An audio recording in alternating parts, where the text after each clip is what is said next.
Qua.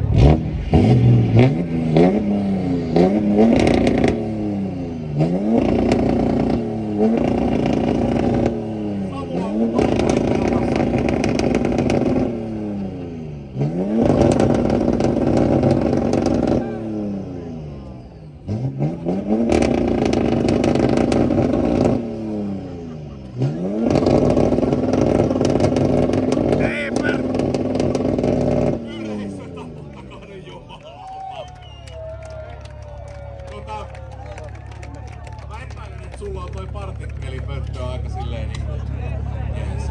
Joo. Kyllä. Vittu! Laita ne turbot kuntoon vittu ensi vuodelle, perkele! Lukema. 99,5 desibeliä. Tossa paloi joku 10 litraa diiseliä ja 5 litraa siitä on ilmassa. Ilman turboja tuu takaisin enää tänne! Perkele! Hyvä kommentti tuli täältä. Pitääks meidän ruveta kohta jakaa myös hengityssuojaimia? Vittu on muassa mikrofoni, mä sanon pari sanaa.